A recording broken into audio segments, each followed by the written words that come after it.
Indian ಅಂತ 93 we started movie 1993. ಭಾಳ ಜನಕ್ಕೆ ಗೊತ್ತಿಲ್ಲ. ಆಮೇಲೆ ಮ್ಯೂಸಿಕ್ ಡೈರೆಕ್ಟರ್ ಆ್ಯಂಡ್ ಪ್ರೊಡ್ಯೂಸರ್. ಹೌದು. ಅದ್ರಲ್ಲಿ ದೇವರಾಜ್ ಹೀರೋ. ಸಿತಾರನ ನಾವೇ ಇಂಟ್ರೊಡ್ಯೂಸ್ ಮಾಡಿದ್ದು ಕನ್ನಡ ಫಿಲ್ಮ್ ಇಂಡಸ್ಟ್ರಿಗೆ.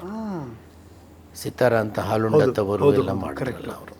ನಮ್ಮ ಸಿನಿಮಾಗೆ ಮಾಡ್ತಿರುವಾಗಲೇ ರಾಜೇಂದ್ರ ಬಾಬು ಅವರು ಆಕೆಯನ್ನು ಗಮನಿಸಿ ಆಕೆನ ಹೀರೋಯಿನ್ ಆಗಿ ವಿಷ್ಣುವರ್ಧನ್ ಅವರು ಎದುರುಗಡೆ ಮಾಡಿದ್ದು. ಇನ್ಫ್ಯಾಕ್ಟ್ ಅದು ಬೇಗ ರಿಲೀಸ್ ಆಯಿತು ಹಾಲುಂಡ ತವರು. ಹಾಗಾಗಿ ಕ್ರೆಡಿಟ್ ಅಲ್ಲೋಯ್ತು. ಸೊ ನಮ್ಮ cinema Devaraj hero, Sitara heroine, Indian ಅಂತ. Okay, but tell me, Mayur ಹುಟ್ಟಿದ್ದು ಯಾವಾಗ? ಐಸ್ 81. 81 ಅಂದರೆ ನೀವು ಕನ್ನಡ ಸಿನಿಮಾ ಇಂಡಸ್ಟ್ರಿಗೆ ಬರೋದಕ್ಕೆ ಮುಂಚೆ ಮಯೂರ್ ಹುಟ್ಟಿದ್ದು? ಇಲ್ಲ, ನಾನು ಸಣ್ಣ ಪುಟ್ಟ ಪಾತ್ರಗಳನ್ನು ಡಾಕ್ಟರ್ ರಾಜ್ಕುಮಾರ್ ಅವರ ಭಾಗ್ಯವಂತರು ಸಿನಿಮಾ ನನಗೆ ಹೆಚ್ಚಾಗಿ ಕರೆದು ಆ್ಯಕ್ಟ್ ಮಾಡಿಸಿದವರು ನಮ್ಮ ಭಾರ್ಗವರ ಸಾಹೇಬರು, ಡೈರೆಕ್ಟ್ರ್ ಭಾರ್ಗವ್ ಅವರು. ಅವ್ರದ್ದು ಅಸಾಧ್ಯ ಅಳಿಯ, ವಿಷ್ಣುವರ್ಧನ್ ನಾಯಕರು. ಅದರಲ್ಲಿ ಸಣ್ಣ ಪುಟ್ಟ ಪಾತ್ರಗಳನ್ನು ಮಾಡ್ತಾಯಿದ್ದೆ. ಎಲ್ಲಿ ಯಾರ ಕಣ್ಣಿಗೆ ಬಿದ್ದಿದ್ರಿ ಆಗ ನೀವು?